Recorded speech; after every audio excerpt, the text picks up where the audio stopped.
All right, so welcome to Divorce in the Holidays, a webinar that is designed to help people who are divorced and divorcing think about the holidays with regard to their children in a constructive way. And I think a kind of a combination of ways of thinking about it in a creative way to develop new traditions and maybe some hacks to think about how to survive it and make it through so that your children really have a magical experience and you don't feel too bereft either. I'm Katherine Miller. I'm the founder of the Miller Law Group and director at the Center for Understanding and Conflict. And I'm joined today by Dr. Roxane Polak. Roxane, do you want to talk a little bit about your background? I'm a clinical psychologist, and I work a lot with couples, relationships, people who are divorcing. I do mediation, parent coordination, things along those lines. Divorce counseling and marriage counseling, both. Great. And so why is it that the holidays are so stressful anyway? I mean, let's just start there. I mean, holidays are stressful just in and of themselves. Forget divorce. If everything is perfect and no family is perfect, it's still really hard. And why is that, Dr. Polak? There's so many high expectations that are put on the holidays. It has to be the perfect gift and the perfect experience for the children. And you have your own memories of what it was like to have holidays when you were young, and this whole image of being around the table and having a wonderful time together as a family. And then when divorce comes, as you know, a lot of people who are thinking about divorce don't even want to start a divorce until after the holidays because they don't want to ruin it for children in particular.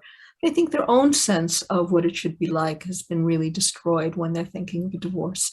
And it's very painful. Yeah. And so how should people, because in my experience, one of the hardest things in my own divorce when I got divorced, I had very young children, was the sadness and the sort of feeling of being bereft when the children weren't with me during the holiday. And so, I think there are really like two kinds of ways of thinking about that. And I'm curious to see what you think. One of them is to think creatively, because I think a lot of people come into divorce thinking, well, we just have to alternate. And that's not necessarily true. There are some creative ways of thinking about it that develop new holiday traditions. And the other thing is just dealing with that sadness and planning so that it doesn't feel like, oh, you're just sort of looking at their empty bedrooms or, something like that. And so what do you think about let's deal with the second one first, how to think about it and how not to argue. I mean, what should divorced parents think about the holidays and their parenting plan? Oh, I think you're so right, Catherine. It's the worst thing in the world for the children is the arguing. And that's true whether people divorce or whether they stay together. That someone did a study out in California, Washington State, actually, and they could tell by the stress hormones in the children's urine which parents were going to divorce, and it had to do with conflict in the household. So if you're going to have a lot of tension with your spouse or soon-to-be ex, then it's not a good idea, perhaps, to be all together. If you can be together comfortably and you're in transition, that's fine. If you need to have a new plan, perhaps you want to spend some time taking care of yourself when your spouse has the children, and I think you have to acknowledge the sadness for you, because again, part of it is you're used to having the children every holiday together, and now you don't, and it feels like a loss. So you have to come up with something positive for you, who you want to be with, who you want to spend the vacation with when the children are not with you. How to continue to touch base with your children anyway during this time. I think those are all very important things. Well, let me ask you this. A lot of my clients think, you know what, let's just celebrate the holidays together. What do you think about that? I've had some couples who've done it successfully, and some couples where when we talked about it, it wasn't a good idea. If you're really fighting and there's a lot of tension, the children pick up on the tension. And then you're not having the kind of holiday you want to have anyway. So it's not a good idea. If you're able to really put it aside and watch the children open the gifts, on a holiday morning or something together, and then perhaps separate or have a meal together. And it really is okay. And the children are not picking up tension because it's okay between the two of you, then it can work. So it's a very individual thing, and you have to know pretty much how you and your partner are going to be. And, you know, in my family, one of my uncles is separated from his wife for a long, long time. And each of them comes to holiday gatherings with their new partner. And it's totally fine. You know, I think that is kind of an unusual setup. But it's a couple of times too. Right. But it's really okay because all the, you know, the feelings, all that sort of anger and hurt and like that's all kind of been been processed and it's worked out. But a lot of my clients are like, well, you know, he or she can come to Thanksgiving, but not with a new spouse, new partner, new this. And so what do you think about that? Do you think it's a good idea to say, I mean, I don't ever like to write into an agreement and this will happen forevermore. You're forced to spend Thanksgiving together. I don't think that's a good idea because I think that does create potential future tension in going forward. And no judge is going to enforce it. No judge is going to say, you must have Thanksgiving together. You know, the police are going to come by and make sure that happens. That's not happening. And it can create tension in the other relationship, which is also going to leak into the kids' relationship. So it's not a good idea to set down rules like that. If you really can't tolerate your ex and the new spouse coming, then make alternate plans. Instead of having Thanksgiving together, have something the night of, the day, part of the day, split a couple of days. There are all kinds of different arrangements that someone like you or me could help a couple come up to that would fit their individual needs. It doesn't have to be a cookie cutter kind of agreement or parenting plan. It can be something that's really tailored to the personalities and needs of each particular family. You know, years ago, I had a couple in mediation who work in emergency services. So Thanksgiving was always kind of iffy anyway. So what they had come up with a family tradition of doing Thanksgiving the weekend before. And I was recently talking to a friend of mine who has a lot of kids and a lot of extended family, you know, in-laws and grandchildren. And he was telling me that they always celebrate Thanksgiving the weekend before because they don't have to then compete with all the in-laws. And so they can have their whole family together with all the grandchildren and all of that as a great big family celebration, and then just a much more low-key thing on Thanksgiving itself.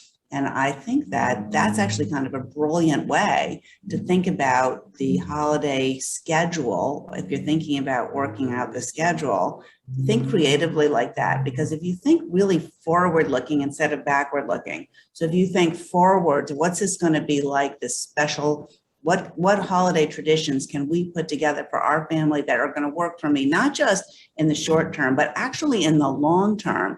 That holiday celebration, the weekend before, the weekend after, that's a lot more sustainable over the rest of your life than maybe arguing about that particular day and that particular celebration. And so, I mean, what do you think about coming up with something like that? That's a new tradition. That's maybe not what everybody else is doing. That's special for you. That is really something you can hold on to going forward.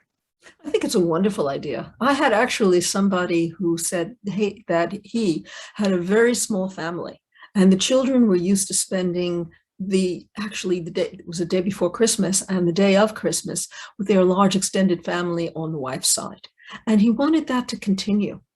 And not only for the transitional year, but they really did write it into their parenting plan for the years going forward.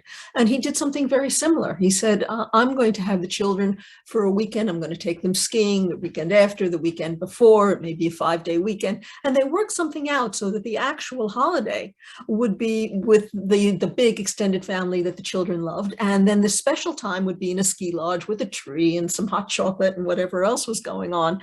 And it worked out really nice for that family. Yeah, I think that's really quite a beautiful story because that person obviously thought about what was important for the children around the holiday and really was able to put his children first, even though I'm sure it was sad for him to lose out and miss out on that.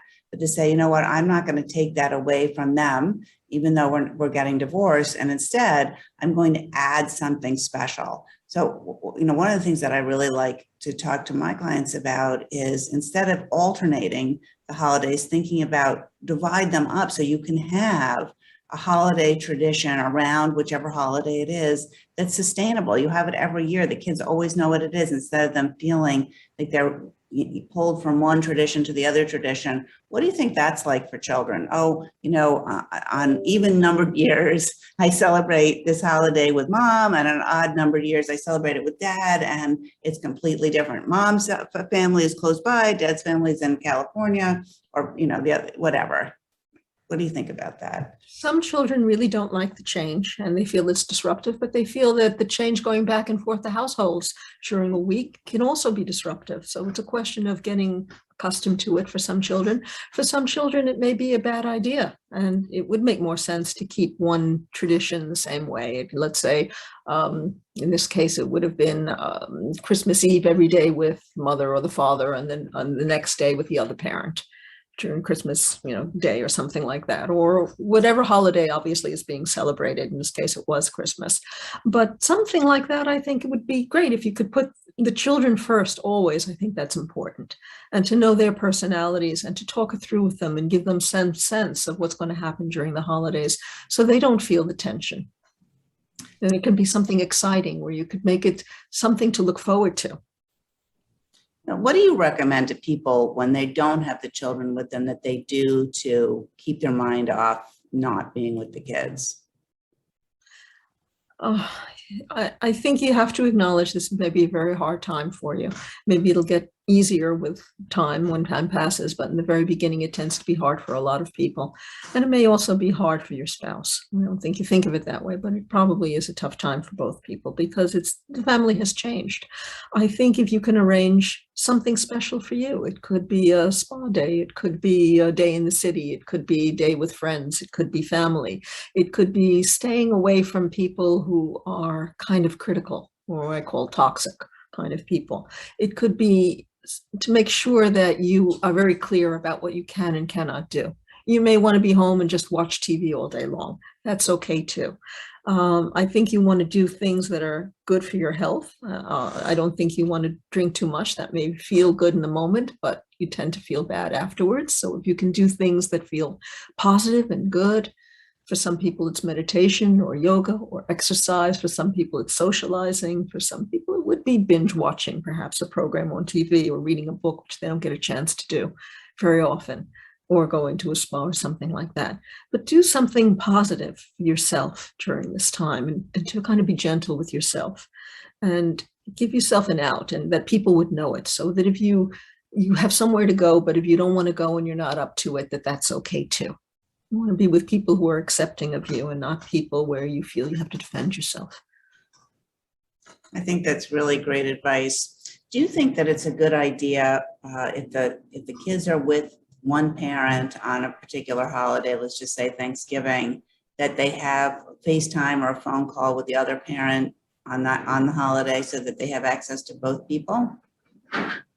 I think as much as possible, if you can do that, that would be very good. And for some children, I think it's very necessary. You have children where they would be very insecure. It could be younger children. It could be special needs children. It could be just children whose personality is such that they really need to have that connection.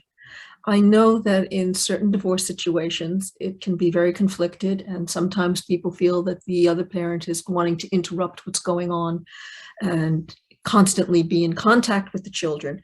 But if you're allowing the children the access to that parent and allowing the children privacy to have that conversation, so you're not hovering around them and you're not looking to invade the privacy, there's nothing concerning going on, then by all means, the more flexible you can be and the more access you can provide, I think the better it is for the children. So they don't feel that to love both parents is a betrayal of the other parent, because I think that's the hardest thing for a child, where they're sensing from one parent that in order to be in order to have my love, you have to see the other parent as the problem here. because I think it makes children feel guilty. It makes them feel that they are betraying the other parent. And I think it could have a long-lasting effect on their other relationships as they grow older. I think that those are sobering words, Roxane Polak, about the effect that the way we parent our children and how they see us behaving with each other, whether or not we're married or divorced, really does impact how children grow up and how they form attachments and relationships in their adult lives. So, you know, I've heard so many stories over the years about children who really found themselves mediating, you know, between their parents and feeling responsible to dole out their time in an equal way, right? And so what do you think about that? I mean, it could sound to a parent like the child is very adaptive and saying, well, you know, actually, this is my time with dad. And, you know, but that always sort of breaks my heart that the kids feel like they have to be thinking about whether or not they're spending equal time with their parents. What do you think? Yeah, you're putting children obviously in a position where they have to worry about the parents. Oddly enough, I recently was talking to somebody who is now an adult, a person in her 40s actually, and she was reminiscing about when she was ready to go off to college. She became quite sick with something. She was quite ill. And at the time she was in therapy, and she knew that her parents were fighting a lot. And indeed, her parents were thinking of getting a divorce. And the therapist at the time was wondering whether part of the stress of that and the desire to keep the parents together was what ultimately kept her home, because she didn't go away to college that semester. And the parents did not ultimately divorce. But that if she was sensing somewhere that the parents were really going to were fighting, and that she became the focus of the parents instead of the parents fighting with each other. And sometimes children do that. They want to be the peacemaker, or they want to please one parent or the other, or they become very resistant, or they may actually act out in order to become a problem so that the parents focus on that child. So I'm going to shift gears here for a minute and talk about gift giving. You know, I think it's a really good idea to avoid getting into the gifting wars. And I think it's a good idea often for parents when they're divorcing to talk as part of the divorce process, to talk about the gifting and to talk about whether or not they want to give joint gifts or separate gifts, and if they're going to communicate about big gifts. What are your recommendations for divorced parents about gifting? If at all possible, and you have a fairly decent parenting relationship with your spouse. I mean, obviously you're divorcing, so the relationship itself is problematic, but some people are still on the same page when it comes to parenting. And if you can do it, then you can agree that perhaps certainly in the first year or two, whatever, that a big gift is given jointly, or that certain gifts are off limits. I think I say something along the lines of, can you agree that giving a smartphone to a 5-year-old is not a good idea, for instance? And there are other things like that. Can you agree as to limits on gifts? Can you also perhaps even go with the child to get a small gift, or help a child make a card for the other parent, so that the child feels that you don't hate the other parent and they don't have to hate the other parent?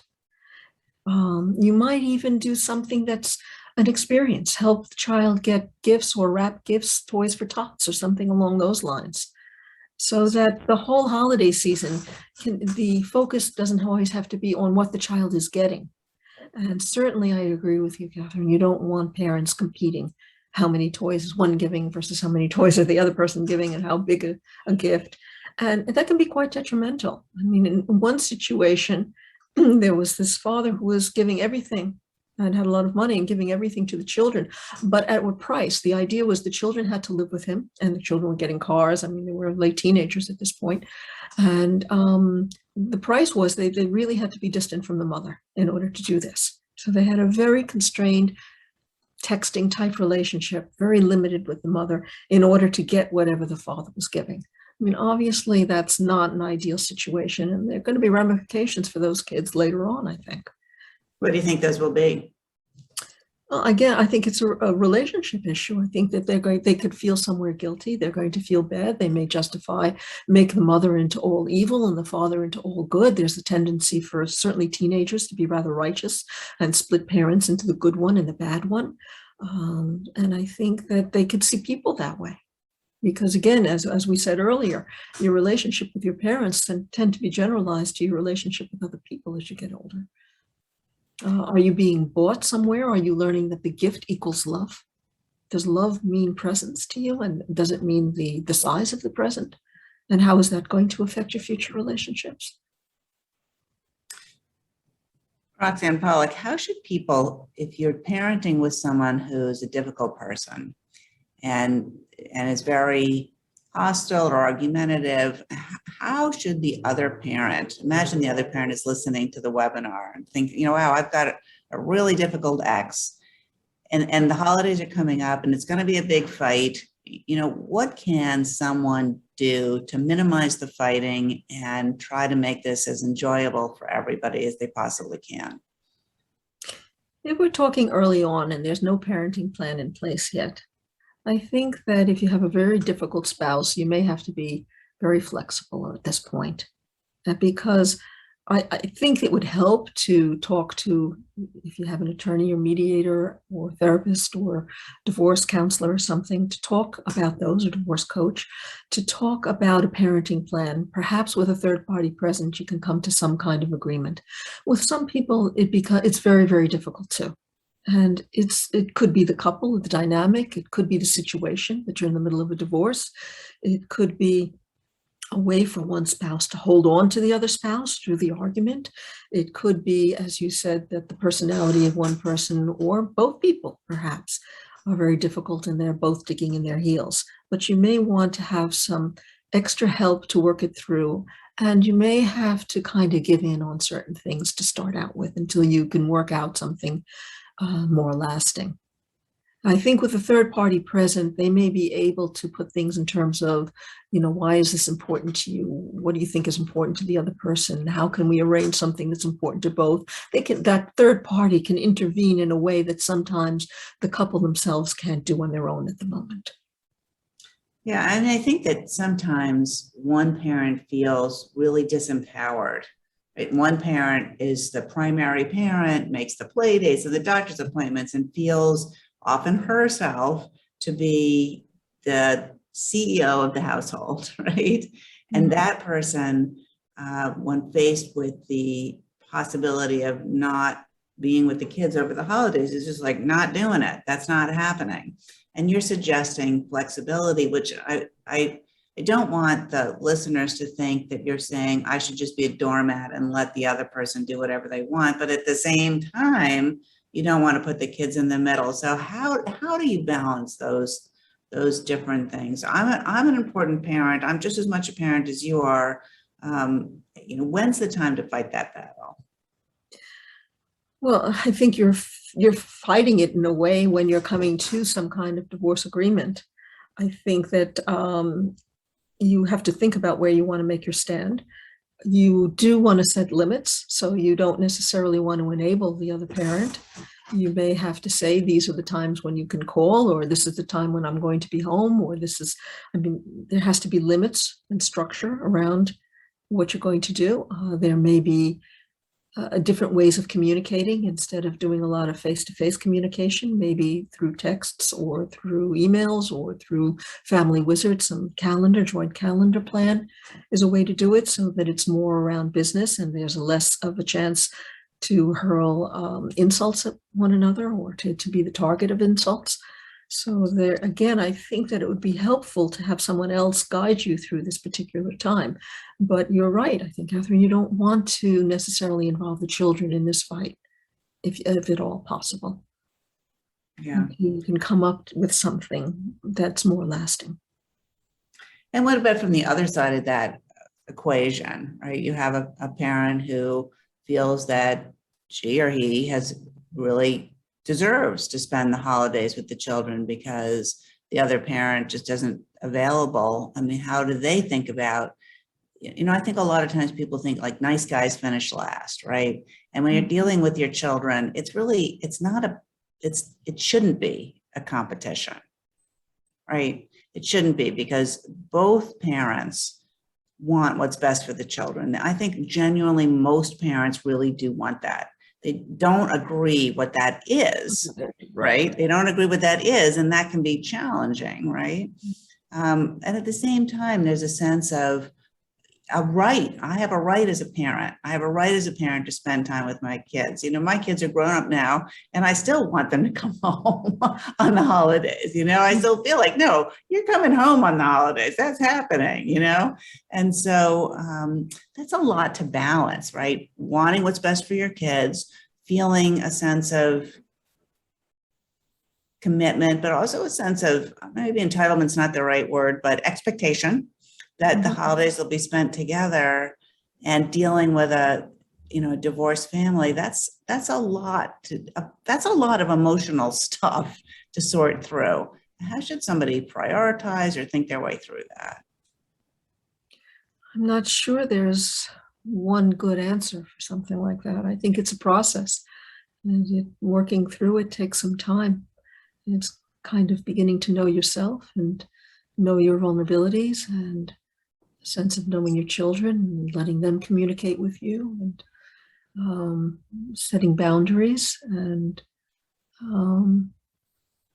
availing yourself of the support of other people, and things along those lines, I think will all be helpful. But I don't know if there's one prescription. There's no one like trick. I wish there were, I could give you a magic pill and it would all go away. I think you have to recognize this is a very, very tough time. It's after a death, this is number 2 in terms of a stressor. Divorce, it's a very tough time in someone's life. And yes, it has, as we said before, it changes your whole idea of what a family is, and it's something to come to grips with. And you have your own feelings to deal with. As I hear you talking about it, and thinking, it's sad and it's hard. And just acknowledging that it's sad and it's hard without necessarily having to be angry about it. It can be sad and hard without it being somebody's fault, right? Even if you blame the other person or somebody else, it's still hard and it's sad, and it is for both people, even if it seems like it's not, I think. No, I think that people tend to think of it almost like they're going to be judged, as though it's their fault, something was wrong with them, and that's why the marriage didn't make it, as opposed to the relationship didn't make it. And that's a question more of compatibility than it is of worth. It's not how good you are, that you're worth this relationship, is were the two of you similar enough or good enough together to be able to make something together that would work. And that sometimes doesn't always happen. It doesn't happen in regular friendships either. No. I mean, a lot of people don't have friendships from childhood, or a lot of those friendships drop out. It's difficult to have someone consistently through the years and have a relationship. And it's not necessarily beneficial to do it either, right? So like this idea that staying married is the right thing to do. We're a little far afield from the topic of the holidays, but I think it does come up a lot, right? Of feelings of sadness because of the family being broken. But that's not a word I particularly love when it comes to thinking about divorce. Most children do fine within a couple of years after divorce. I think overwhelmingly 80 to 90%. And that other percentage in a longitudinal study, in a long-term study over decades with 4,000 people and families and control group. So most people really do fine. And among the people who don't, I mean, a lot of them might not have done fine even if they never did divorce. I don't think divorce is a failure. And that's the issue, I think, for a lot of people that they're grappling with. And that's the tendency to want to blame. It's one thing to be sad that it didn't work out the way you thought or you wanted, etc. It's another thing to feel that, as you say, angry, that the other person is to blame, and wanting your children to agree that the other person is to blame for this. That's a different story. I mean, yes, people do things that are not admirable when a relationship is breaking down, But there's a lot of stuff that goes on in that relationship and has gone on in that relationship before it ultimately ends, generally. So bring us back to the holidays, and I do want to invite the participants in the webinar to ask a question in the Q&A. If you have one, feel free to ask one and we'll try to answer it. Do you think it's a good idea? Sometimes people think it's a good idea just to let the children decide where they're going, maybe not little children, but teenage children, let them decide where they're going to spend the holidays. What do you think about that? Not necessarily. I do think you have to listen to what they're doing, what they have and what their plans are, because when kids are teenagers, obviously they have their friends, they have their girlfriends. And I think you have to take it more into consideration. If they want to spend time at parties or they want to spend time at their girlfriend's house, for instance. And so if you can at all accommodate some of that, that would be great. Your very young children, you certainly don't want them saying, this is the way I want the holidays to go, but you do want to be able to hear what's important to them and why and what they feel about this, and kind of like check in with them and make sure that you're listening and hearing them. And sometimes it's good to, even if you know the personalities of your children, to read some books with them. There's plenty of stuff online that are age appropriate. And if you know if this situation fits your children, you can sit down and read or watch a movie with them and then ask how they feel about it and just get some sense of where they are. It could be a short conversation. It could be when you're driving somewhere with them. It doesn't have to be an in-depth, serious conversation, but lots of chances for them to kind of check in with you and let you know how they feel. And then you have to let them know as soon as you can about the plans that you have. It would be a good idea if you could plan for the holidays as much in advance as possible so they know where they stand. I just wanted to come back to what you were saying before, Catherine, because you reminded me before when you said that sometimes one parent feels that the other one hasn't been too involved, or that they don't have a right to be with the children as much, or the other person feels they do have a right to be with the children here. And it depends. I mean, I have people who've had all kinds of very difficult schedules. One person worked in a restaurant, another person was a police officer, and the schedules kept changing and the hours and when they were working and not. And it was a bit of a juggling act to kind of make something that would work, because indeed the other parent tended to do the lion's share of the child rearing because of the different schedule, the work schedule they were having to deal with. So the issue is, how can we include that other parent, or even though knowing that the other parent generally spends less time with the children? Yeah. And I think, as you're talking, I'm thinking that there's another issue that comes up sometimes when parents are divorcing, and this isn't so much about the holidays, but just general parenting things, is that when you have one parent who works in emergency services or something like that, and they have a irregular schedule. And so the other parent has always had to be flexible around the parent who's got the irregular schedules. And sometimes when people get divorced, they're like, well, I don't want to be so flexible anymore. Well, that was fine when we were married, but now I want to have a regular schedule. Well, it's too bad, because that's kind of the person who's the other parent. And we have to accommodate people's ability to work. People don't change when they're getting divorced, right? You're divorcing the same person you were married to. And so I think, that's sometimes really hard to acknowledge because somehow then you want them to be different. And when you're getting divorced from them, but they're not. And, run up against this all the time. And, again, it was frustrating for me too. I completely understand what it feels like. So, what do you think about that? Like having to be flexible? I think having to be flexible, you said this earlier on in our webinar today, like the flexibility is so beneficial to children to see in their parents. Yeah, there's something called co-parenting, and I'm sure a lot of people have heard about it. But really only about a quarter of the divorcing couples are able to do it successfully, because it takes planning, it takes someone who has respect, a couple that they each have respect for one another. It takes communication, good skills, and flexibility. And not every couple can do that, or not every couple can do it starting out. Sometimes they can do it a little bit in the future, but not generally at the time they're divorcing. A lot of couples fall into what we call parallel parenting, and that's like at least half of them. And that's okay too. It's not as good as co-parenting, but essentially there you can help your children understand, your parents disagree and the rules are different in one parent's house than it is in the other parent's house. And here's the way we do it in this house. And you can still communicate, but the communication is more limited. So the other parent knows what's going on, but there isn't that back and forth kind of communication that there is in the co-parenting. Like very often in co-parenting, you'll make sure they both go to parent-teacher conferences. And there's much more communication around the children in the co-parenting situation. And then there's a percentage, and that's the lower percentage, where it's really what they call acrimonious.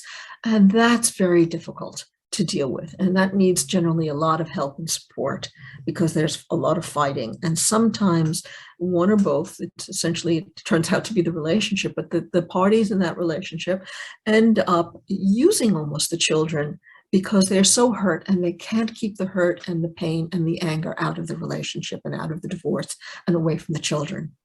And so every situation becomes a way to show the children, look, your mother or your father or whatever it is, look what a terrible person they are. In one way or another, it could be done explicitly, it could be done implicitly.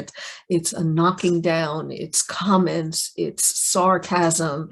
And sometimes they use the children. Some of these people, they are in court. You know this better than I do, of course, for 15 years sometimes. They keep coming back into court. Essentially, they're holding on in a way to the relationship through the fight. Their need to be right is more important than anything else, and they can't get out of their own way. And that is the worst situation of all. And if you're in a relationship where the other person's like that, then indeed it's just a question of limits and structure and boundaries and minimal communication, and pretty much not to play the same game back with the children. So you're not doing to the kids what the other parent is doing to them. It's like, yes, people are angry. There are other ways to talk to the children about it, but not to fight in the same vein.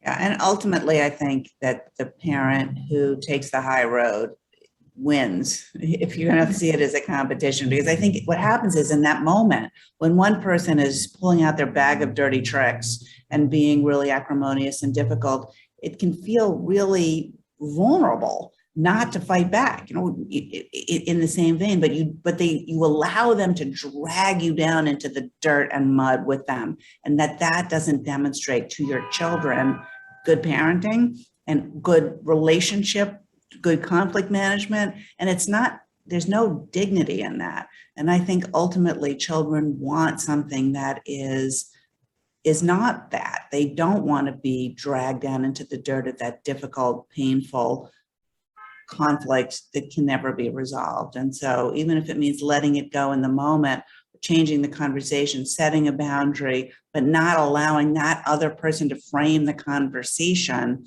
are the keys. And there are some really good people who have written about this. And I think it really helps for parents who are dealing with a situation like that to have some therapy or coaching, work with someone like yourself to help them get some strategies in place to help manage those feelings.